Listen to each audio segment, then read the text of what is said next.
India news पर आप देख रहे हैं प्राइम टाइम डिबेट, देश का सवाल। और आज हम बात कर रहे हैं ईरान में मचे हाहाकार की। राष्ट्रपति डोनाल्ड ट्रंप की धमकियों के बाद ईरान प्रदर्शनकारियों को फांसी देने के फैसले से पीछे हट गया है। ईरानी विदेश मंत्री अब्बास अराक्ची ने कहा कि ईरान की ओर से लोगों को फांसी देने की कोई योजना नहीं है। वहीं ट्रंप ने भी बताया कि ईरान में प्रदर्शनकारियों की हत्याएं रुक गई हैं। इससे पहले ईरान सरकार ने प्रदर्शनकारियों पर 23 ट्रायल और जल्दी से फांसी देने का ऐलान किया था। ईरान बुधवार को 26 साल के प्रदर्शनकारी इरफान सुल्तानी को फांसी देने वाला था।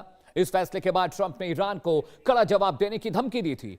ट्रंप ने कहा कि अगर वो फांसी देते हैं तो आप कुछ भयानक देखेंगे। ईरान ने सरकारी टीवी चैनल पर कहा कि उन्हें जान से मारने की धमकी का जो वीडियो जारी किया है यह असल में हो सकता है। इस धमकी में पेंसिल्वेनिया के बटलर में 2024 में ट्रंप पर हुए जानलेवा हमले की फुटेज दिखाई गई, जिसके साथ एक संदेश था, इस बार गोली निशाने से नहीं चूकेगी। ये ट्रंप के खिलाफ तेहरान की अब तक की सबसे सीधी और खुली धमकी है। इससे पहले ट्रंप ने ही बार बार ईरान सरकार को धमकी दी कि अगर वो विरोध प्रदर्शनों पर अपनी क्रूर कार्रवाई जारी रखती है तो अमेरिका उस पर हमला करेगा। इस पूरे मामले पर एक्सपर्ट्स क्या कहते हैं, पहले वो सुनिए, फिर हम डिबेट की शुरुआत करेंगे। देखिए, मिनिस्टर जयशंकर की जो इरानियन मिनिस्टर से बात हुई है, ये बात तो होनी थी। ये फिजिकल मीटिंग ऑलरेडी प्लान थी इंडिया में। ईरान का फॉरेन मिनिस्टर को आना था इस वीक। रूटीन में जो प्रोसेस चल रहा था और मीटिंग होनी थी, परंतु ईरान में जो हालात हुए, सडनली प्रोटेस्ट इत्यादि, उसके चलते डोमेस्टिक मैटर्स ज़्यादा भारी हो गए, तो फॉरेन मिनिस्टर आ नहीं पाया। तो वो आ नहीं पाए तो ये मीटिंग आप मानिए फ़ोन कॉल के द्वारा हो गई। इस मीटिंग में ऑब्वियसली फिलहाल की जो हालात हैं ईरान के, उस पर चर्चा हुई होगी। इरानियन मिनिस्टर ने बताया होगा कि वहाँ क्या चल रहा है, और जयशंकर ने डेफिनेटली बात करी होगी, क्योंकि हमारे भी कुछ स्पेसिफिक इंटरेस्ट हैं। हमारे इंटरेस्ट हैं चाबार पोर्ट, जिसको लेकर के हम इन्वेस्ट भी कर रहे हैं, और उसकी हम कनेक्टिविटी चाहते हैं going up to the north south corridor linking central Asia Russia. Basically, I think what it means is that situation is getting very tense, very difficult, and very worrisome. That is quite clear that although the protests that have been going on since the 28th of December, so it's not all that many days, it's not been so many weeks or months or whatever, but it is the intensity of the protests has increased. And I can say that over the last 46, 47 years that the Islamic regime has been in power in Tehran, these are about the worst protests that I have witnessed. Look, it looks pretty serious, but we're not getting much information out of Iran. The internet has been cut. All we know is what we're getting in the media, and their sources are also somewhat erratic. But my understanding is that things are pretty grim in Iran. 3,000 protesters have apparently been killed, and it looks like we'll be looking at some pretty serious developments in the next few days. It's pretty crucial. If the regime is going to survive, it'll have to survive the next few days.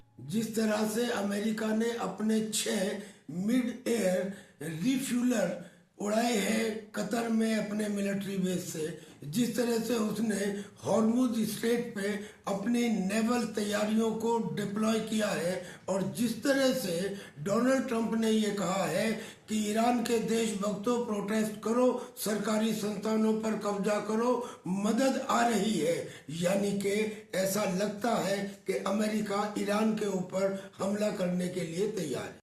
America के राष्ट्रपति Donald Trump बहुत उम्मीद कर रहे हैं कि Iran के अंदर पिछले 16 दिन से जो जनमत का आक्रोश है, हजारों लाखों लोग जो सड़कों पर उतरे हुए हैं और लगातार सरकारी इमारतों को आग लगा रहे हैं, वाहनों को आग लगा रहे हैं, फायर टेंडर जला रहे हैं, औरतों और मस्जिदों पर हमला कर रहे हैं, कि इन सब के बाद अब ईरान की जनता ईरान के राष्ट्रपति के घर में घुस जाएगी, अयातुल्ला खमानी के घर में घुस जाएगी।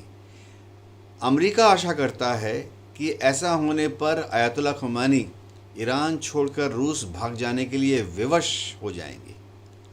अगर ऐसा हो गया 1 या 2 दिन में, तो फिर अमेरिका को ईरान के ऊपर हमला करने की ज़रूरत नहीं है। तो एक्सपर्ट्स क्या कह रहे हैं आपने सुन लीजिए। अब जरा देश का सवाल भी सुन लीजिए। जी, आज का सवाल नंबर 1 जिस पर हम डिबेट करने जा रहे हैं, क्या अमेरिका ईरान पर हमला करने वाला है? पहला सवाल। साथ ही साथ सवाल नंबर 2 जान लेते हैं, क्या ईरान दंगों के पीछे CIA, मोसाद और ISI का हाथ है? ये तमाम सवाल जिस पर हम अपने एक्सपर्ट से सवाल करेंगे। सवाल नंबर 3, ईरान में सरकार बदली तो क्या भारत को घाटा होगा? देश का सवाल नंबर 4, जिस पर चर्चा होगी डिबेट के दौरान, क्या क्राउन प्रिंस रजा पहलवी सत्ता पर काबिज होने वाले हैं, क्या वो होंगे? और सवाल नंबर 5, जिसमें हम देश का सवाल पर सवाल पूछेंगे, क्या ईरान में जारी संकट के बीच मुस्लिम देश यूएस के खिलाफ खड़े होंगे? तो ये देश का सवाल पे 5 सवाल जिस पर हम चर्चा करने वाले। लेकिन अभी क्या कुछ चल रहा है ईरान में, यह भी आपके लिए समझना जानना बहुत जरूरी है, उसकी चर्चा भी होनी चाहिए। और वो जब चर्चा होगी तो आप समझ पाएंगे कि आखिर ईरान में क्या कुछ हो रहा है, वहां पर जमीनी हकीकत क्या। ग्राफिक के जरिए आपको समझाते हैं, बड़े अपडेट आपको बता दें ईरान में क्या कुछ हो रहा है, उससे जुड़ा अपडेट आपको बताएं। जी हां, ईरान में क्या कुछ चल रहा है। अपडेट नंबर 1 जान लीजिए, यूएस की धमकी के बाद ईरान प्रदर्शनकारियों को फांसी देने के पीछे हट गया। ये देखिए अपडेट नंबर 1, यूएस की धमकी के बाद क्या कुछ हो रहा है। अपडेट नंबर 2, पहले ईरान सरकार ने प्रदर्शनकारियों पर तेज ट्रायल जल्दी फांसी देने का ऐलान किया था। उसके बाद अपडेट नंबर 3 क्या है, ईरान बुधवार को 26 साल के प्रदर्शनकारी इरफान सुल्तानी को फांसी देने वाला था, लेकिन यह बात टल गई। अपडेट नंबर 4, ईरान ने सरकारी टीवी चैनल पर राष्ट्रपति ट्रंप को जान से मारने की धमकी का एक वीडियो जारी किया। भारत सरकार ने बुधवार को अपने नागरिकों के लिए एडवाइजरी जारी की है और कहा है कि जल्द से जल्द वहां से निकल जाए। जी हां, अपडेट नंबर हम आपको बता चुके हैं, 4 अपडेट 5 अपडेट ईरान को बता चुके हैं। अगला जो है वो अपडेट वहां पर क्या है, वजह क्या है, आखिर प्रदर्शन किस वजह से हो रहे हैं। अब प्रदर्शन की वजह भी जान लेते हैं। जी हां, वजह नंबर 1 क्या है, महंगाई और आर्थिक संकट जो वहां चल रहा है, इसकी वजह से ये प्रदर्शन हो रहे हैं। वजह नंबर 2, कारोबारियों की हड़ताल है, बिजनेसमैन वहां पर हड़ताल पर चले गए, ये भी एक बहुत अहम वजह है। वजह नंबर 3, सरकार के खिलाफ लोगों में बहुत गुस्सा है, पब्लिक सड़कों पर उतर आई है और अपना गुस्सा जाहिर कर रही है। वजह नंबर 4, सुरक्षा बलों की सख्त कार्रवाई से भी वहां की जनता पब्लिक बहुत नाराज है, उनमें बहुत आक्रोश है। और वजह नंबर 5, अंतर्राष्ट्रीय वजहों से भी तनाव है, क्योंकि जो बाकी मुल्क है वहां पर प्रेशर बना रहे। इसके अलावा ईरान में कहां-कहां प्रोटेस्ट हो रहे हैं, मैप के जरिए आपको एक एक डिटेल समझाते हैं कि आखिर वहां पर कहां-कहां प्रोटेस्ट हो रहा है। ये देखिए ईरान के मैप में शहर नंबर 1 तबरीज एक इलाका है जहां पर जबरदस्त प्रोटेस्ट हो रहा है, वहां पर लगातार आगजनी और मारपीट हो रही है। शहर नंबर 2 तेहरान वो इलाका है राजधानी का जहां पर सबसे ज्यादा डिस्प्यूट देखे गए। शहर नंबर 3 इस्फहान एक इलाका है जहां पर कारोबारी सड़कों पर उतरे, स्टूडेंट सड़कों पर उतरे, जेनजी सड़कों पर उतरे। जी हां, शहर नंबर 4 मशहद एक और इलाका है जहां पर अभी बहुत बड़े पैमाने पर वहां पर मारपीट हो रही है, सेना की कार्रवाई हो रही है। इसके अलावा शहर नंबर 5 अहवाज एक और बहुत अहम शहर है, क्योंकि वहां पर रिफाइनरीज है, क्रूड की एक्सट्रैक्शन वहां पर होती है, बहुत क्रूशियल इलाका, वहां पर भी लगातार दंगे और फसाद हो रहे हैं। शहर नंबर 6 शिराज, वहां पर भी हालत बहुत खराब है, तो मैप के जरिए हम आपको बताना। और शहर नंबर 7 जाहिदान, ये बॉर्डर का इलाका है जहां पर इस वक्त बहुत तनाव है, वहां पर सेना लगातार लोगों को कंट्रोल करने की कोशिश कर रही है, लेकिन मुश्किल इस बात की है कि वहां पर अभी चीजें कंट्रोल में नहीं है। भारतीय दूतावास ने क्या कुछ कहा है, ईरान में कितने भारतीय हैं, वो भी आपको ग्राफिक के जरिए समझाते हैं, क्योंकि बहुत क्रूशियल है। अब इंडियंस की बात हो रही है। जी हां, 3000 वहां पर मेडिकल स्टूडेंट हैं, करीब 10,000 टोटल आबादी है, लेकिन 10,000 मेडिकल स्टूडेंट हैं। जम्मू कश्मीर के बहुत सारे लोग हैं, उनकी तादाद करीब 2000 है जो कश्मीरी वहां पर है। 4000 प्रोफेशनल्स हैं, कारोबारी के अलावा जो नौकरी पेशा लोग हैं वो वहां पर काम कर रहे हैं। इसके अलावा तेहरान, मशहद, जाहिदान में सबसे ज्यादा इंडियंस रहते हैं, कुछ पढ़ाई के लिए गए हैं, कुछ बिजनेस के लिए गए हैं। इसके अलावा बहुत सारे लोग वहां पर हैं जो वहां पर प्रोफेशनल काम कर रहे हैं, आईटी सेक्टर में है, क्रूड रिफाइनरीज के लिए काम करते हैं। तो ये मोटा मोटा वहां का डिटेल है कि आखिर ईरान में क्या कुछ चला। अब डिबेट में चलते। जी एक बड़ा पैनल मेरे साथ जुड़ रहा है और उनके जरिए हम समझने और जानने की कोशिश करेंगे कि आखिरकार ईरान में जो कुछ हो रहा है वहां पर कैसी चीजें अब कंट्रोल में। गौरीशंकर गुप्ता जी मेरे साथ जुड़ने वाले हैं, एक्स डिप्लोमेट है, पूज्य राजनयिक हैं। इसके अलावा मेरे साथ ध्रुव कटोक जी होंगे, रक्षा विशेषज्ञ हैं, डिफेंस एक्सपर्ट है, उनसे भी हम बात करके समझेंगे कि आखिर ये डिटेल वहां पर क्या हो रहा है, क्या कुछ हो रहा है। इसके अलावा मौलाना शाहबुद्दीन रजवी मुस्लिम स्कॉलर है, वो भी मेरे साथ जुड़ने वाले हैं, उनके जरिए भी हम समझने की कोशिश करेंगे कि आखिर वहां पर क्या कुछ हो रहा है। और करोरी सिंह जी मेरे साथ हैं, विदेशी मामलों के जानकार हैं। इन तमाम पैनल के जरिए हम जानने और समझने की कोशिश करेंगे कि आखिर वहां क्या कुछ चल रहा है। आप सभी का बहुत बहुत स्वागत है देश के सवाल में। मैं अमित हूं आपके साथ।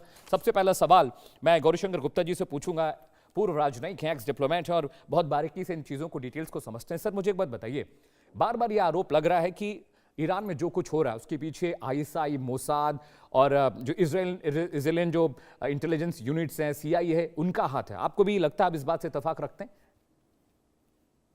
देखिए सुनिए, ऐसा है कि ये जो एजिटेशन शुरू हुआ ये इकोनॉमिक प्रॉब्लम से चालू हुआ था। इसमें कोई पॉलिटिकल इशू नहीं था इमीडिएटली। आप देखिए पिछले करीब 15 साल से ईरान के ऊपर आर्थिक प्रतिबंध लगे हुए हैं और धीरे धीरे उनकी आर्थिक जड़ें जो कमजोर होती चली गई और अभी इन्फ्लेशन इस रेट पे पहुंच गया कि लोगों का जीवन निर्वाह बड़ा मुश्किल हो गया था। तो उसकी वजह से ये जो एजिटेशन चालू हुआ, लेकिन बाद में उसने थोड़ा दूसरा रंग लिया।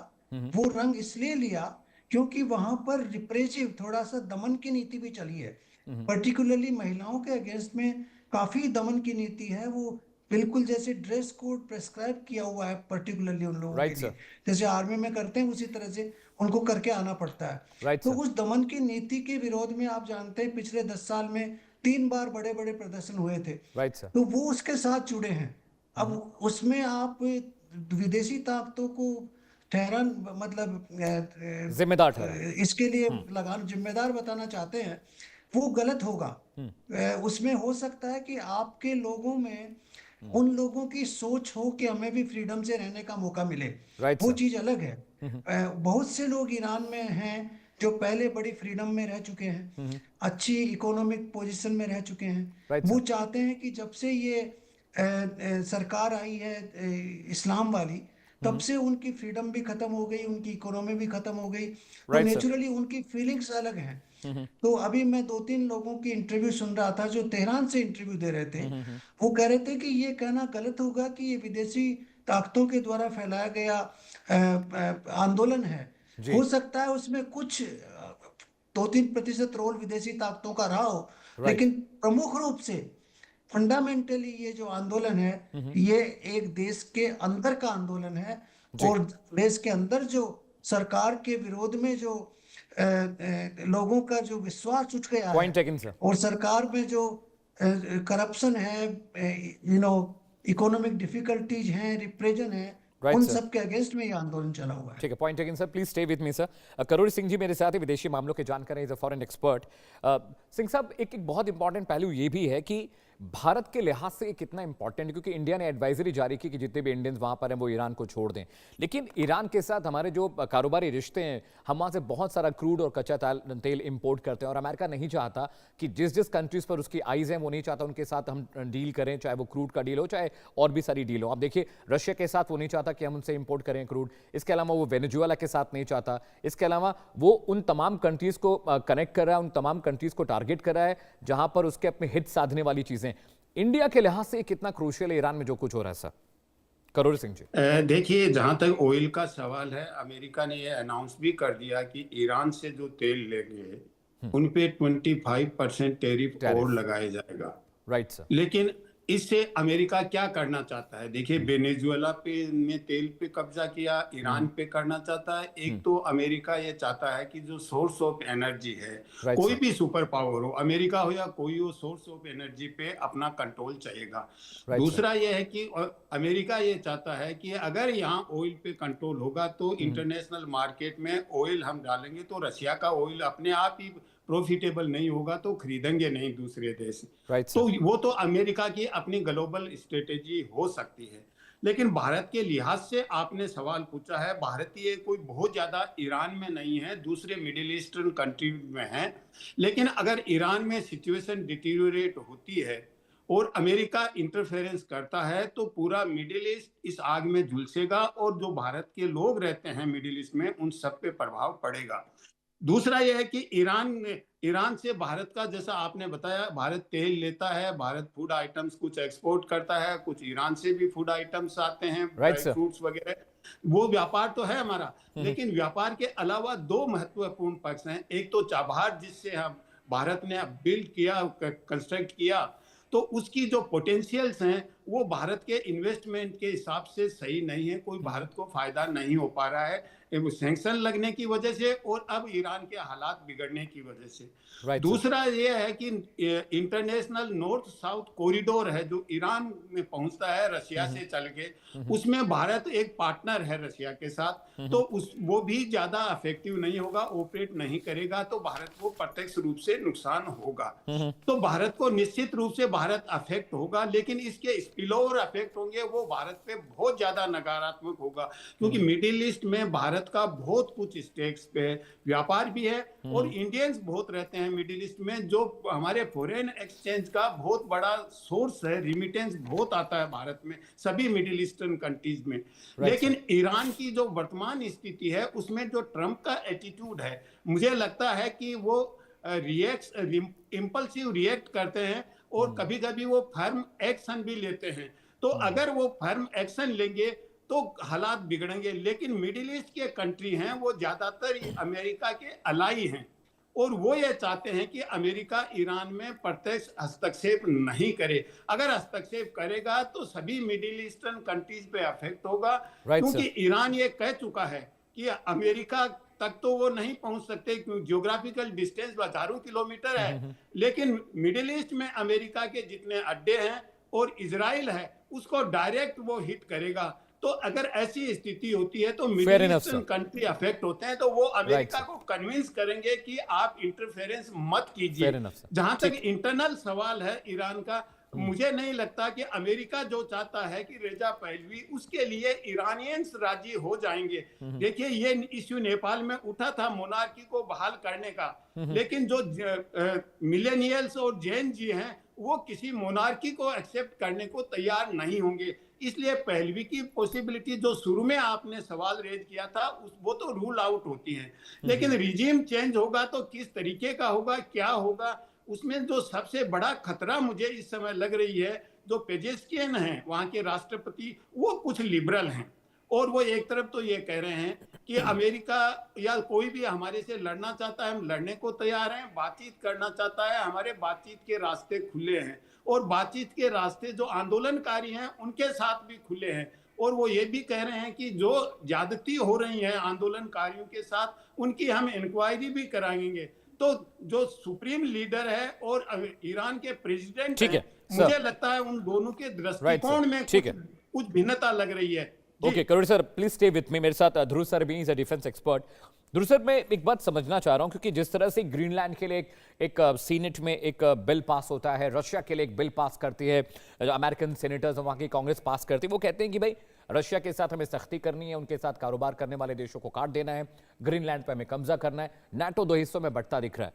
एक भी बहुत क्रूशियल है सर, क्या अमेरिका इन्वेड कर सकता है ईरान को? क्योंकि आपको पता है कच्चे तेल का वहां पर अथाह भंडार है, जिस तरह से वेनेजुएला में चीजें हो रही हैं, तो बहुत मुमकिन है कि जब वहां पर अनरेस्ट हो जाएगा, पब्लिक सड़कों पे होगी, महंगाई वहां चरम पर है, बिजनेस वहां पर डाउन है, नौकरी वहां पर हो नहीं है, खुमैनी के खिलाफ लोग सड़कों पर उतर आए हैं, मस्जिदों में हमले हो रहे हैं, क्या अमेरिका इस मौके का इस्तेमाल करेगा ईरान को इन्वेड करने के लिए? क्योंकि ये अमेरिकन राष्ट्रपतियों का सपना रहा है सर।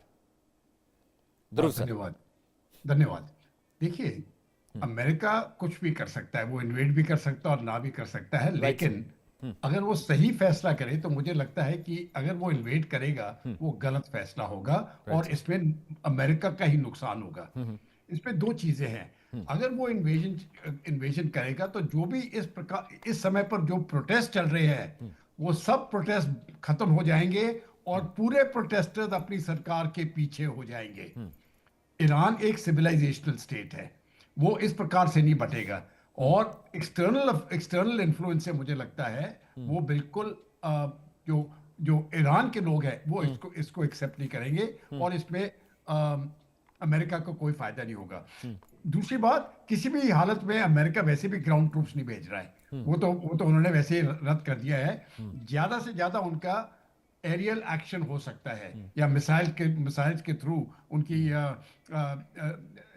जो aircraft carrier, Lincoln aircraft carrier उन्होंने वहां पर भेज दिया है, तो मिसाइल्स के तौर से स्पेसिफिक टारगेट्स के ऊपर हमले हो सकते हैं। लेकिन इससे भी मुझे लगता है कि सिचुएशन जो है ये अमेरिका के पक्ष में नहीं जाएगी। इस समय पर जो हालत है, मुझे लगता है कि किसी न किसी समय पर खमेनी जी को बाहर जाना ही पड़ेगा, वो सत्ता में नहीं रह सकते। That is the bottom line. ना तो रेजा पहलवी इधर आ सकता है, उसकी जीरो एक्सेप्टेंस है ईरान में, तो जो भी लीडर आएगा उसको ईरान के अंदर ही आना है। लेकिन सर खुमैनी को देख के नहीं लगता is gonna leave the chair. ऐसा लग रहा है कि he is the supreme leader of Iran, तो उनको फर्क नहीं पड़ता, उनकी एक अलग उनका कॉकस है, एक अलग उनका कार्टेल है, उनको फर्क नहीं पड़ता, पब्लिक मर रही है, दुनिया जल रही है, उनका अपना एक कॉकस है, अपना एक उनका विजन है, वो उस पर चल रहा है, उनको मतलब ही नहीं कि देश जल रहा है। ये बात आपने सही कही है, क्योंकि एक चीज ईरान में जो बाकी देशों से फर्क है, उनके पास आर्मी है, लेकिन आर्मी प्रोटेक्ट नहीं करती है। ये जो आइडियोलॉजी है उसके IRG है, जो रेवोल्यूशनरी गार्ड्स हैं, वो इसको प्रोटेक्ट करते हैं और वो आइडियोलॉजिकली अलाइंड है खमेनी के साथ। राइट। तो वो जो उसकी प्रोटेक्शन है, वो मुझे लगता है कि किसी न किसी समय पर वो जो ईरान की जनता है वही इसको तोड़ देंगे और इनको जाना पड़ेगा। एक चीज मैं थोड़ी सी चीज बताना चाहता हूँ प्लीज। हाँ। ये जो शुरुआत हुई है ना, जो गुप्ता साहब ने शुरू बताया था, ये बिजनेसमैन से हुई थी। और ये वही बिजनेसमैन है, जब खुमैनी पहली बार आया था 79 में, उन्हीं बिजनेसमैन ने उसको सपोर्ट करके लाया था। ये वही उसका सपोर्ट बेस है जो इनके विरुद्ध अभी जा रहा है। तो ये एक्सटर्नल नहीं है, ये इनका इंटरनल मामला है। और अगर इसको संभालेंगे नहीं तो मुझे लगता है ये प्रॉब्लम जो है आगे बढ़ता जाएगा। सबसे ज्यादा डर मुझे इस चीज का है कि अगर अमेरिका इसमें इंटरफेयर करेगा और एक तरफ से सिविल वॉर शुरू हो जाएगा ईरान में, तो ईरान की वही हालत हो जाएगी जैसे लिबिया और इराक है, और इस इलाके में डिस्टेबलाइजेशन जो है या इंस्टेबिलिटी जो है वो आगे जाके बढ़ती रहेगी। ठीक है, गौरी शंकर सर के पास जा रहा हूँ सर। अच्छा, you want to say something sir? No no no, I finish. अच्छा ठीक है, done sir, please stay with me. Gauri Shankar sir के पास जाऊँ सर। एक चीज़ बहुत बड़ी नाटकी है ईरान के लिए, क्योंकि पता नहीं ये थोड़ा हाइपोथेटिकल क्वेश्चन हो सकता है, क्या ईरान के साथ जो हो रहा है उसके बाद क्या जो मुस्लिम कंट्रीज हैं क्या वो अमेरिका के खिलाफ लामबंद हो सकती और तुर्किया उनको लीड कर सकता है? क्योंकि देखिए सऊदी और पाकिस्तान के बीच एक त्रुटि होती है कि अगर पाकिस्तान पर हमला होता है तो वो सऊदी पर हमला माना जाएगा, सऊदी पर हमला होता है तो पाकिस्तान पर माना जाएगा। पाकिस्तान अकेला मुस्लिम राष्ट्र है दुनिया का जिसके पास न्यूक्लियर वेपन्स हैं।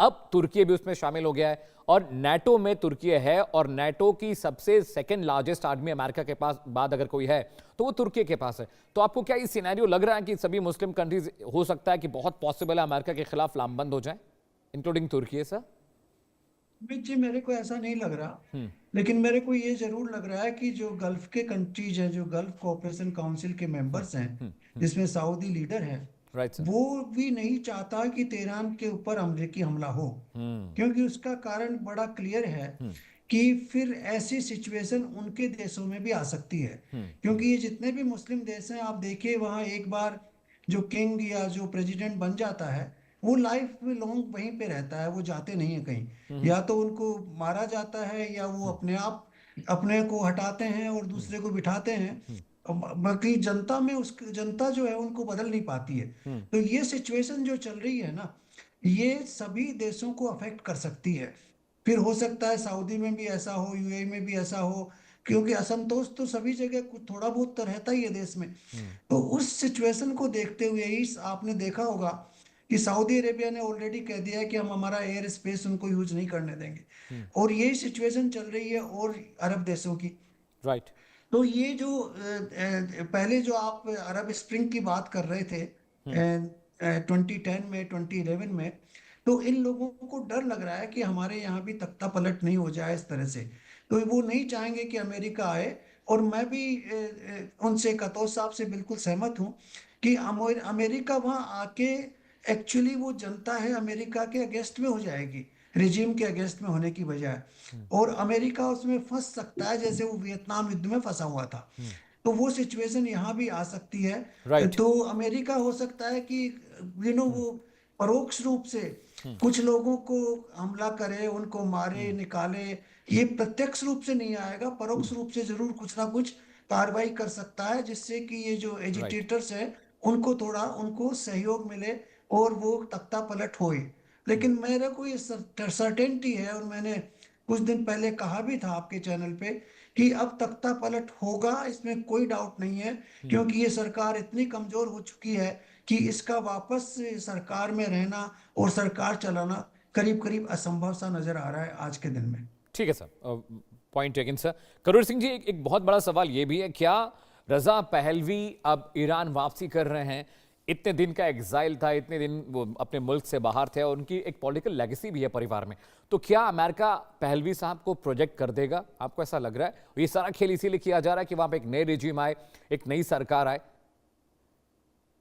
देखिए, ऐसा है कि अमेरिका शायद ये समझता है कि रजा पहलवी की एक्सेप्टेंस नहीं है। Right sir. पहलवी ने ट्रंप से मिलने का टाइम मांगा था, ट्रंप ने टाइम नहीं दिया है मिलने का। तो ऐसी स्थिति में अमेरिका ये समझता है, और पिछले 2021-22 और फिर 12 दिन की लड़ाई जो हुई अमेरिका, ईरान और इजराइल के बीच में, और अब ये तीसरी स्टेज पे अमेरिका समझता है कि इतना आसान नहीं है रजा पहलवी को वहां इंस्टॉल करना। तो ये तो अमेरिका समझता है, उसको इंस्टॉल नहीं किया जा सकता। हाँ, लेकिन रिजीम में चेंज हो या रिफॉर्म हो, कुछ न कुछ रिफॉर्म होंगे। और इसका इंडिकेशन वहां के जो प्रेसिडेंट हैं ईरान के, पेजेस्कियन, जिस तरह की वो भाषा अब बोलना शुरू किया है, तो पहले से उदार तो थे, वो खोमेनी से ज्यादा उदार थे, लेकिन अब जिस तरह की भाषा बोल रहे हैं कि रिफॉर्म होगा, और एक हम देखते हैं रिफॉर्म और आंदोलन में एक तरह का डायलेक्टिकल रिलेशनशिप होता है कि कोई आंदोलन होता है, रिफॉर्म होते हैं, रिफॉर्म होने के बाद आंदोलन फिर मजबूत होता है और फिर रिफॉर्म होते हैं। तो ये प्रक्रिया हर समाज में चलती है।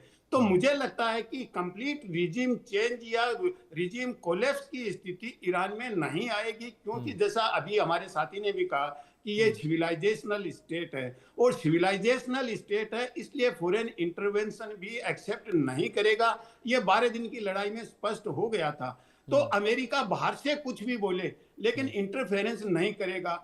अब जहां इंटरनल सिचुएशन है वहां देखिए, जब 79 में इस्लामिक रिवॉल्यूशन हुआ था, कुर्द ने, क्योंकि 10% कुर्द हैं नॉर्थ वेस्टर्न पार्ट में, उन्होंने बड़ा स्ट्रॉन्ग आंदोलन चलाया था। क्योंकि देखिए मिडिल ईस्ट में एक कम्युनिटी ऐसी है जिसके पास अपना कोई देश नहीं है, जो कुर्द है। कुर्द 4 देशों में बटे हुए हैं, तो वो ये चाहते हैं कि हमारा भी कहीं न कहीं देश हो। तो कुर्द 4 देशों में अपना आंदोलन कर रहे हैं। तो ईरान की पॉपुलेशन का 10% कुर्द हैं, और आंदोलन तेहरान में शुरू तो बहुत कमजोर हुआ था। सबसे ज्यादा स्ट्रॉन्ग आंदोलन जो कुर्द डोमिनेटेड एरिया है उसी में शुरू हुआ है। दूसरा जो मेजर ग्रुप है वो अजरबैजानियन है, वो 16% है।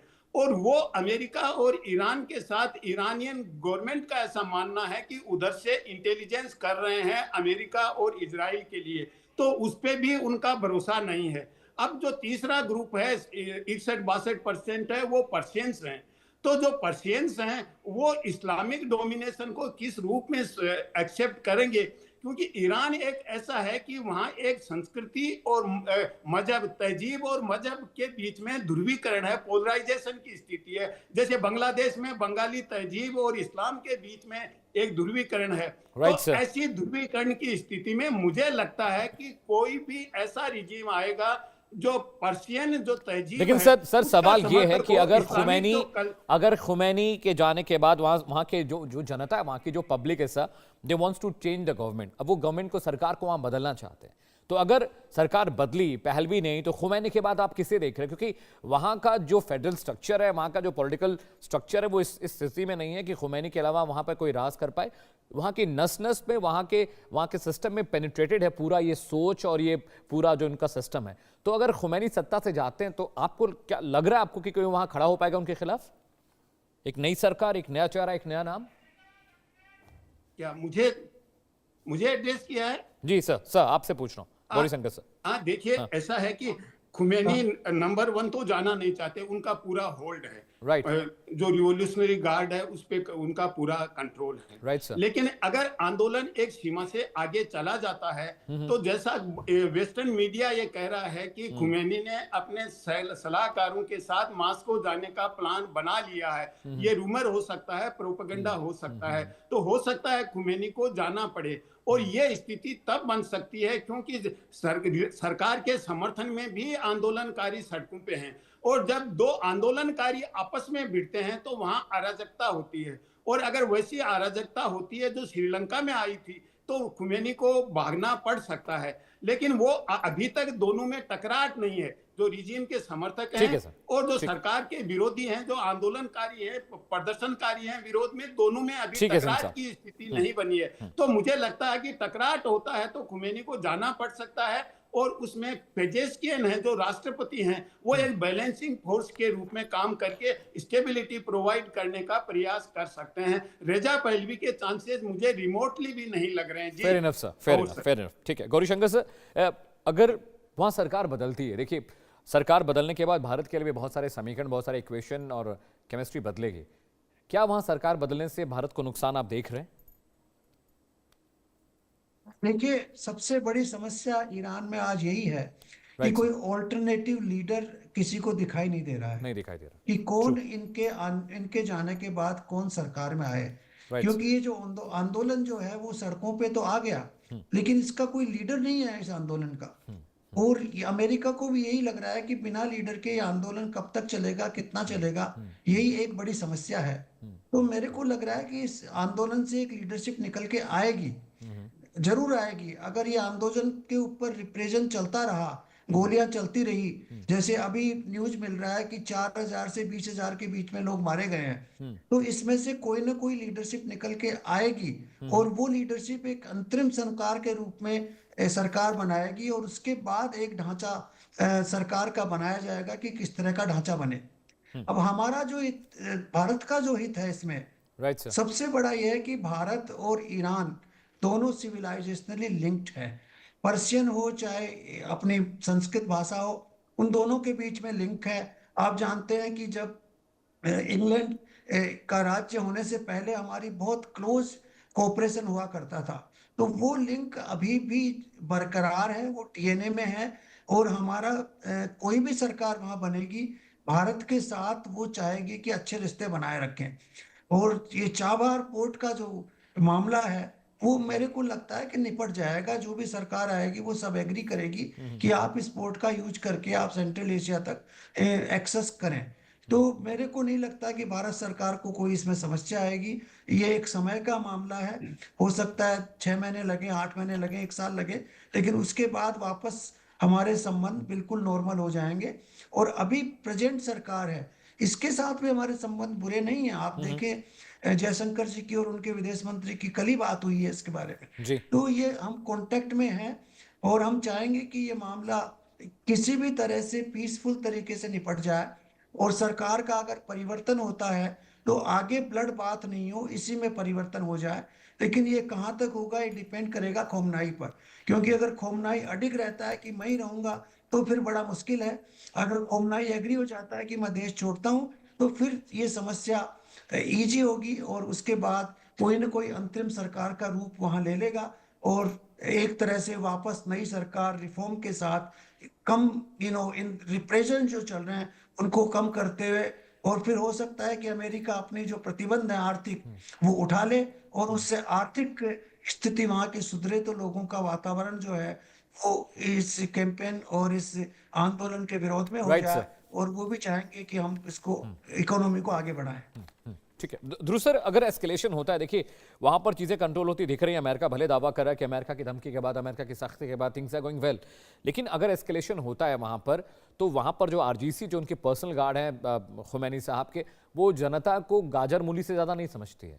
उनके लिए देश सर्वोपरि नहीं है, उनके लिए खुमैनी सर्वोपरि है, सुप्रीम लीडर सर्वोपरि है। वहां की पॉलिटिकल रेजिम ने सरेंडर कर दिया है। अब खुमैनी साहब जो चाहेंगे, क्योंकि वो सेनाओं के प्रमुख हैं, सारी आर्मी को वो कंट्रोल करते हैं। एस्केलेशन के चांसेस अगर होते हैं सर, तो इसमें आप मैक्स सिनेरियो क्या देख रहे हैं? क्योंकि एस्केलेशन होना ही होना है, क्योंकि खुमैनी साहब सत्ता नहीं छोड़ना चाहते हैं, और बहुत मुश्किल है कि पब्लिक के चिल्लाने से, उनके शोर शराबे से लोगों के हजारों लोग मर चुके हैं सर, अभी तक खुमैनी साहब पर कोई असर नहीं पड़ा है। और देखिए, आपने बिल्कुल सही कहा है। जहां तक जो रेवोल्यूशनरी गार्ड्स हैं, उनकी टोटल लॉयल्टी आइडियोलॉजिकल है और खमेनी के पीछे है। और अगर वो जनता को मारेंगे, उनको उसमें कोई दुख नहीं है, और वो शूट करेंगे। आमतौर पर जो सेना होती है वो बड़ा कंट्रोल रखती है, राइट सर। इस प्रकार के सिविलियंस के ऊपर कभी भी गोली नहीं करती है। लेकिन यहाँ पर हालत दूसरी है। मैं ये फर्क निकालना चाहता हूँ इरानियन आर्मी का और रेवोल्यूशनरी गार्ड्स का। ये दो अलग अलग हिस्से हैं। अभी अगर जो मैक्सिमम सिचुएशन आप अगर उसकी बात कर रहे हैं, तो मुझे लगता है कि मैक्सिमम सिविलाइजेशन जो प्रॉब्लम आ जाएगी, वो एक सिविल वॉर की सिचुएशन है। Right, और जो भारत के लिए खतरा है, जिसके लिए हमको वो सोच विचार करने की आवश्यकता है, वो खतरा ये है कि अगर ये सिविल वॉर जो है ये रीजनल लड़ाई बन जाए, और उस रीजनल लड़ाई में स्ट्रेट ऑफ हॉर्मुज बंद हो जाए, जो ऑयल है, जैसे कि अरामको के ऊपर हमला हुआ, पहले भी हुआ था, और ये ऑयल का हमला या एकदम से चल जाए, तो oil supplies, energy supplies gulf से रुक जाएंगी। और ये एनर्जी सप्लाईज अगर रुक जाएंगी, तो ये भारत के लिए सबसे बड़ा खतरा है। बाकी हम चीजें संभालेंगे, जैसे एम्बेसडर साहब ने कहा, 6 महीने 8 महीने, वो बाकी सब चीजें डिप्लोमेटिकली सुलझ जाएंगी। एनर्जी हमसे नहीं सुलझेगी। तो हमारी यही कोशिश होगी कि एक तो शांति बनी रहे। अगर शांति बनी नहीं रह सकती है तो कम से कम एनर्जी सप्लाईज के ऊपर लेकिन सर कोई अमेरिका प्रकार तो का बाई प्रॉब्लम हुक ना और हो। बाई क्रूक वो तो चाहेगा कि वहाँ के क्रूड पर वो कंट्रोल करे, वहाँ के इंपोर्ट एक्सपोर्ट को वो कंट्रोल करे, जैसा कि वो वेनेजुएला में कर रहा है। वो तो उसका फोकस तो बस क्रूड ही है, तो उसको क्या फर्क पड़ता है? अमेरिका ठीक है ग्राउंड पे अपनी ट्रूप्स को नहीं उतारेगा, लेकिन और भी बहुत सारे जरिए और बहुत सारे तरीके हैं वहाँ पर चीज़ों को कंट्रोल करने के लिए। सर अरे, ये मेरे से पूछा है? जी सर आपसे दुरुस्त सर। देखिए, अमेरिका तो अमेरिका का जो ऑयल वॉर है जो वेनेजुएला के साथ पहले हुआ वो इसलिए था क्योंकि 80 से 90% वेनेजुएलन ऑयल चाइना को जाता था। राइट। और दूसरा, ईरान का भी मेजर जो जो खरीदार है वो भी चाइना है। तो अगर ये दोनों सप्लाई रूट्स बन जाएंगे तो चाइना के ऊपर बहुत प्रेशर बन जाएगा, और यही अमेरिका चाहता है। एक चाइना अभी कॉम्पिटिटर बन गया है, खास करके रेयर अर्थ वगैरह में, और वो उन चीज़ों को कंट्रोल कर रहा है। तो एक तरफ से ये अमेरिका की तरफ से जो प्रेशर पॉइंट है ये भारत के ऊपर नहीं है, ज़्यादा करके ये चीन के ऊपर है। लेकिन उसको उस प्रकार से कंट्रोल करना, ईरान के ऑयल को कंट्रोल करना, मैं नहीं समझता हूं अमेरिका कर सकता है। वो बात नहीं होने वाली है। तो ये जो मैंने बताया था वो दूसरी बात है कि अगर ये गल्फ वॉर स्पिल हो जाता है, और जैसे शुरू में आपने भी इसका जिक्र किया था कि सऊदी अरेबिया ने कहा कि वो अपने एयर स्पेस नहीं दे रहा है। राइट। लेकिन अगर वो हमला हो जाएगा, एयर स्पेस अगर सऊदी नहीं देगा, पाकिस्तान तो पक्का दे रहा है। पाकिस्तान अपनी एयर स्पेस और बेसिस भी देगा उस हमले के लिए। तो अगर ईरान उसके बाद वो हमला करेगा इजराइल के ऊपर और सऊदी अरेबिया के ऊपर। बेशक सऊदी अरेबिया बीच में नहीं आता है, लेकिन लड़ाई में इस प्रकार की चीजें होती है। तो ये जो लोकल रीजनल लड़ाई झड़प हो जाती है, इसमें जो एनर्जी सप्लाईज के ऊपर फर्क पड़ेगा, इसके ऊपर हमारा, ये मैं समझता हूँ कि हमको नुकसान होगा। बाकी चीजें हम संभाल लेंगे। और जैसे कि जो भी बाकी प्रॉब्लम्स होते हैं वो शॉर्ट टर्म प्रॉब्लम्स हैं, लेकिन ज़्यादा भारत के ऊपर इतना असर मेरे अपने सोच विचार से नहीं होने वाला है। ठीक है sir, point taken. Karod Singh ji, एक चीज़ समझनी ये भी ज़रूरी है, क्योंकि अमेरिका और सऊदीया के जो रिलेशंस हैं वो बहुत स्ट्रांग हैं। और आपने सुना भी है कि ट्रम्प ने कई बार कहा कि सऊदीया पर हमला होगा तो अमेरिका उनको बचाएगा और अमेरिका उनके साथ खड़ा रहेगा। लेकिन अभी जो सिचुएशन दिखाई दे रही है, अभी जो स्थिति वहाँ पर ईरान की है, अब आपको नहीं लगता कि भारत के लिहाज से या जो इंटरनेशनल क्रूड सप्लाई है वो भी बहुत बाधित होगी, और इंटरनेशनल क्रूड पर प्राइसेस का बहुत फ्लक्चुएशन देखने को मिलेगा अगर ईरान में कुछ होता है? वेनेजुएला ऑलरेडी आप वहाँ पर देख रहे हैं, बहुत सारी चीज़ें वहाँ पर लगातार एक्टिवली हो रही हैं। ईरान का मसला सिर्फ क्रूड का मसला नहीं है, न्यूक्लियर वेपन्स का भी मसला है। तो क्या कहीं अमेरिका ईरान के न्यूक्लियर वेपन्स को भी आई कर रहा है, और बहाना है क्रूड और वहाँ पर जो दंगे फसाद, जो राइट्स हो रहे हैं, लेकिन जो मेन फोकस है, मेन जो सेंटर ऑफ जो मेन सेंटर पॉइंट है वो है कि उनके जो न्यूक्लियर वेपन्स है उसको कब्जे में करना चाहता है अमेरिका? क्या ये भी स्टोरी इसके पीछे है सर? डेफिनेटली अमेरिका की जो स्ट्रेटेजी है उसके मल्टीपल गोल्स तो हैं, राइट। लेकिन जहां तक आपने सऊदी अरब जी, अच्छा, there is some technical glitch, मैं फिर से उनके पास जाऊंगा। गौरीशंकर सर, ये सवाल मेरा आपसे भी है कि जिस तरह की जो मल्टीपल रीजंस के साथ अमेरिका वहां पर इन्वेड करने की कोशिश कर रहा है, तो सिर्फ क्रूड ही रीजन है? न्यूक्लियर वेपन भी एक बहुत बड़ा मसला है सर वहां पे। नहीं, मैं समझता हूँ कि क्रूड भी इसका रीजन नहीं है। हाँ। अमेरिका एक्चुअली चाहता है कि ईरान में जो कट्टरपंथी सरकार है वो जाए, और इसके लिए वो काफी वर्षों से थोड़ी थोड़ी कोशिश कर रहा है। उस सरकार की वजह से ये न्यूक्लियर प्रॉब्लम पैदा हुई है। तो वो तो एक, जिसको कहते हैं ना, कोलेट्रल इश्यू है। तो जैसे ही नई सरकार आएगी ये न्यूक्लियर इश्यू तो अपने आप सॉल्व हो जाएगा। और मेरे को नहीं लगता कि ईरान का इंटरेस्ट, यूएस का इंटरेस्ट ईरानियन ऑयल को कंट्रोल करना नहीं है। क्योंकि यूएस के पास काफी ऑयल है और वेनेजुएला का ऑयल भी उनके पास में है। तो उसका कोई इंटरेस्ट नहीं है। उनका इंटरेस्ट बेसिकली वहां की कट्टरपंथी सरकार को हटाना है, जिसकी वजह से न्यूक्लियर इंस्टॉलेशन भी अपने आप यूएस के कंट्रोल में आ जाएंगी या डिसमेंटल हो जाएंगी। और उसके अलावा ये है कि प्रेसिडेंट ट्रंप ये भी चाहते हैं कि ये कट्टरपंथी इस्लाम जो है और आगे नहीं बढ़े। आप इनकी नीतियां आप देखेंगे जगह जगह पे इनडायरेक्टली वो हिंट करते रहे हैं कई जगह कि ये कट्टरपंथी इस्लाम जो है उसको रोकना बहुत जरूरी है। तो ये एक मेजर इनका, जब से ये आए हैं उसके पहले इन्होंने कई तरह के अनाउंसमेंट किए थे ईरान के ऊपर ये भी कहा था कि ईरानियन ने मेरे ऊपर हमला कराने की कोशिश की थी। इसके पहले जब पुराने टर्म में इन्होंने ईरान के ऊपर नए प्रतिबंध लगाए थे, नए टर्म में आते ही दूसरे प्रतिबंध लगा दिए। तो इनका ये इस गवर्नमेंट को हटाने का पूरा तरीका था और वो इनका डिटरमिन्ड तरीका है। अभी भी वो चाहते हैं कि ये सरकार हटे और Right, sir. उसके हटने के बाद जो कोलेट्रल बेनिफिट होगा वो न्यूक्लियर वेपन जो सिस्टम है वो हटने का होगा, क्योंकि सरकार चाहेगी कि इकोनॉमिक सिचुएशन सुधरे, आर्थिक प्रतिबंध हटे। आर्थिक प्रतिबंध जब ही हटेंगे जब ये न्यूक्लियर इंस्टॉलेशन का इश्यू रिजॉल्व हो जाएगा और तभी जाके वहां की इकोनॉमी सुदृढ़ होगी Right, और sir. लोगों की प्रोस्पेरिटी और जो आर्थिक सामर्थ्य है वो बढ़ेगा। तो मैं जानता हूं कि ईरान का जो मेन यूएस का जो मेन टारगेट है वो वहां की कट्टरपंथी सरकार है Right, और sir. बाकी चीजें सब कोलेट्रल बेनिफिट में आएंगी। ठीक है, करोड़ सिंह जी, आप मुझे सुन पा रहे हैं सर? हाँ जी, बिल्कुल ठीक सुन है रहा हूँ। सर, अभी कुछ देर पहले ही कुछ वक्त पहले एक ईरान के सरकारी टीवी चैनल ने एक वीडियो जारी किया सर। उसमें ट्रम्प साहब को असैसिनेशन की बात उसमें कही गई और बोला गया कि भाई इस बार निशाना सही लगेगा, इस बार निशाना चूकेगा नहीं। और कई बार खुमैनी साहब कह चुके हैं कि वक्त अगर सिचुएशन ऐसी हुई तो हम अमेरिका पर न्यूक्लियर वेपन दागने से भी नहीं पीछे हटेंगे, नहीं गुरेज करेंगे। तो कहीं ना कहीं अमेरिका को ये डर भी तो सता ही रहा है, क्योंकि सर ये जो मुस्लिम कंट्रीज़ हैं या जो जिनके पास न्यूक्लियर वेपन्स है, ये एक अलग तरह का माइंडसेट, एक अमेरिका के लिए एक अलग सोच है इनके अंदर।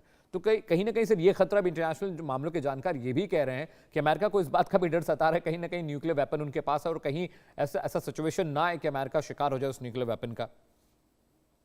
देखिए, कुछ ऐसी रिपोर्टिंग भी आ रही है कि 24 आवर्स की प्रिपरेशन के साथ ईरान न्यूक्लियर बॉम्ब यूज कर सकता है, न्यूक्लियर पावर है। लेकिन आपने जो पहले सवाल पूछा था, बीच में रह गया था मेरा, उसमें सऊदी अरब को लेके पूछा था। अमेरिका को दुनिया के सब देश ये समझते हैं कि अमेरिका से दुश्मनी खतरनाक है, दोस्ती घातक है।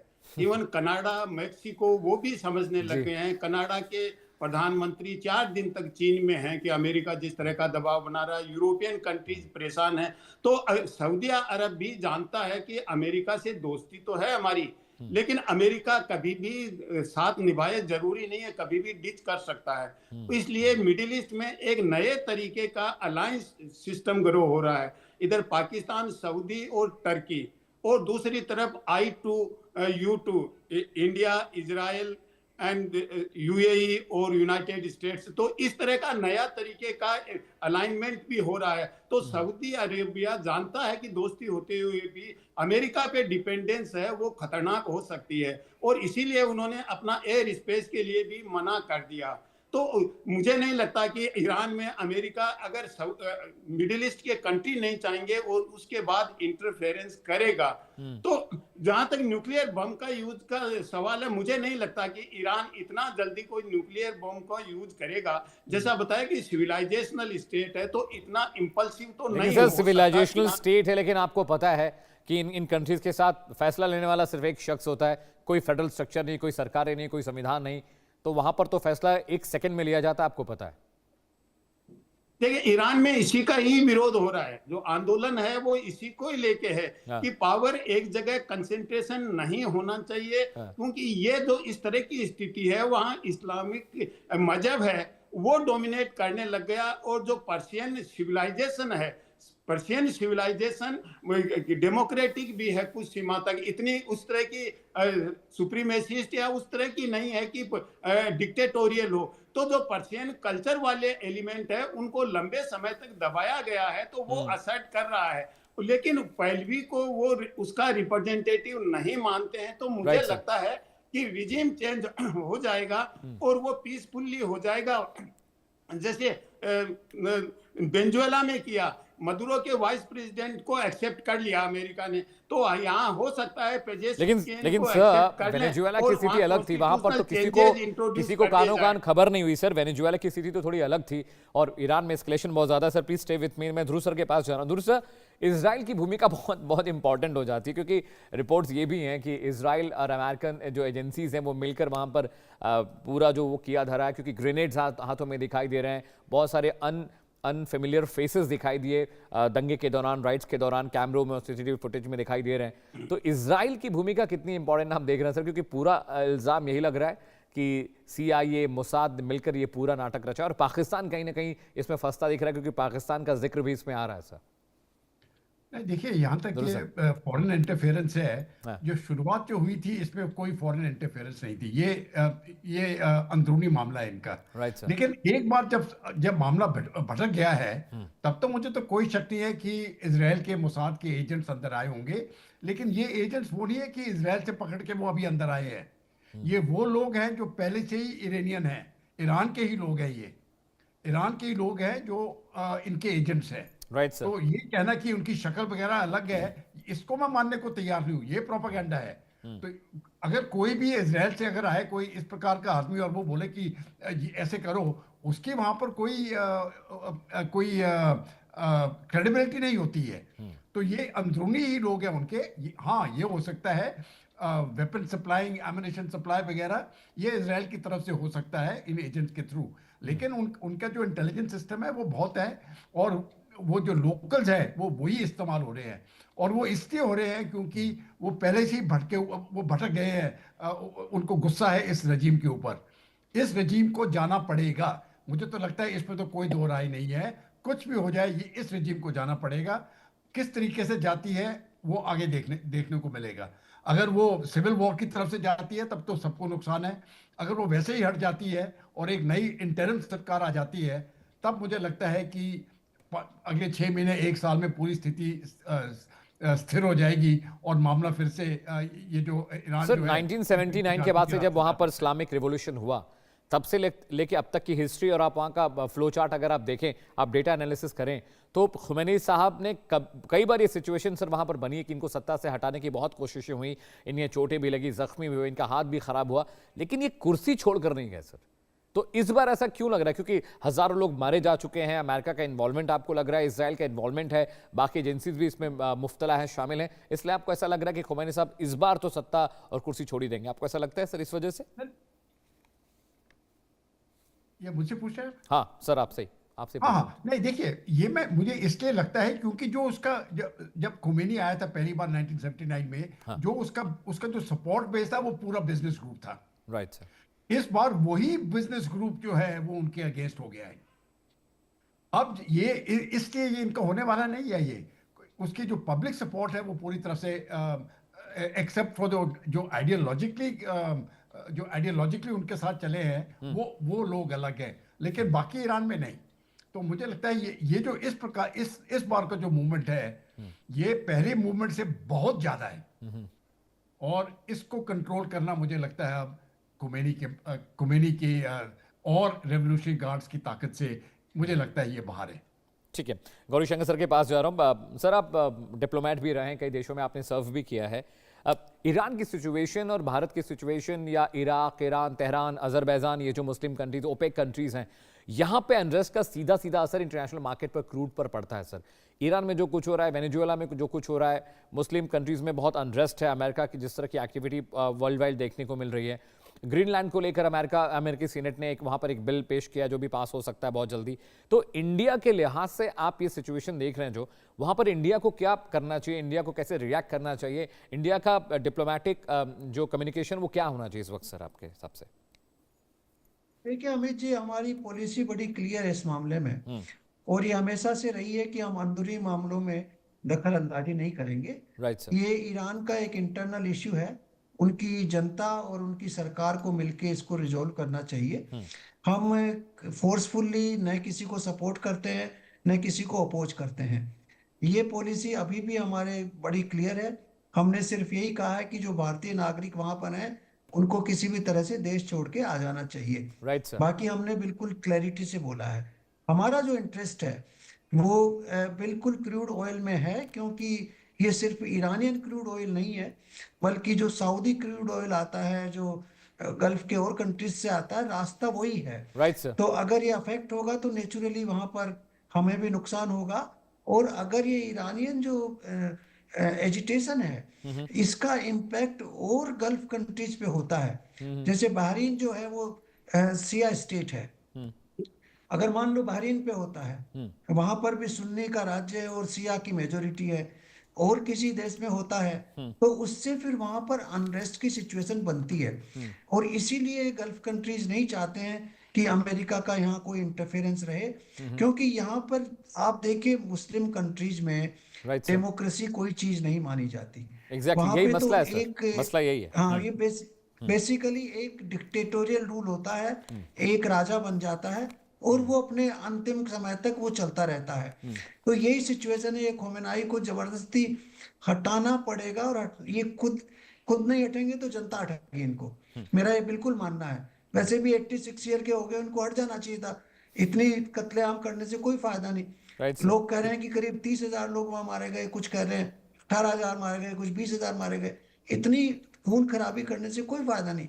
लेकिन ये लोग जो हैं वो आसानी से हिलते नहीं है। मुस्लिम देशों में ये एक सबसे बड़ी कमजोरी है और इसी की वजह से वहां खून खराबा हो रहा है। अगर ये आज भी छोड़ के चले जाएं तो जरूर कोई ना कोई समाधान निकल जाएगा और नई सरकार बन जाएगी किसी तरह से। लेकिन ये जाएंगे नहीं और इनके जो रिवोल्यूशनरी गार्ड है ये इनके साथ हैं। एक तरह से पर्सनल इक्वेशन इनकी बनी हुई है। लेकिन भारत को इसमें कोई घबराने की कोई जरूरत नहीं है। हमारे रिश्ते इस पूरे रीजन से सिविलाइजेशनल लेगेसी है। राइट सर, मैंने तो बहरीन में सर्व किया है, मैं बता रहा हूँ आपको राइट सर, कि 1962 तक हमारी इंडियन रुपी वहां की करेंसी हुआ करती थी। हमारा जो कस्टम्स था वो सारे गल्फ कंट्रीज का कस्टम हुआ करता था। राइट सर, और वहाँ के सारे लोग मुंबई में पढ़ने के लिए, मुंबई में घूमने के लिए आया करते थे, Right, sir. हिंदुस्तानी बोला करते थे। तो एक सिविलाइजेशनल रिलेशनशिप है। मेरे को कोई डाउट नहीं है कि हमारी रिलेशनशिप वापस रेस्टोर हो जाएगी। ठीक है sir, I have to left but with अरब वेरी लेस countries टाइम से सर, आई भी एम वेरी हो सॉरी, गया I am interrupting you sir, मैं आपको रोक रहा हूँ, very sorry, only left with 40-50 seconds. Karun Singh ji, closing comment आपका चाहिए था।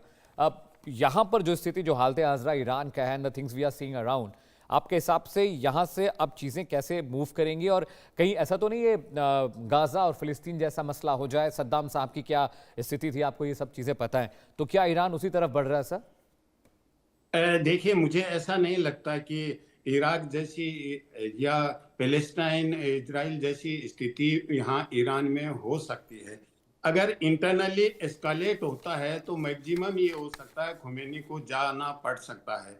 और अगर अमेरिका इंटरफेरेंस करता है तो मिडिल ईस्ट लेवल पे एस्केलेट हो सकती है सिचुएशन, क्योंकि ईरान रिटालिएट करेगा और भारत पे ज्यादा नकारात्मक प्रभाव पड़ेगा।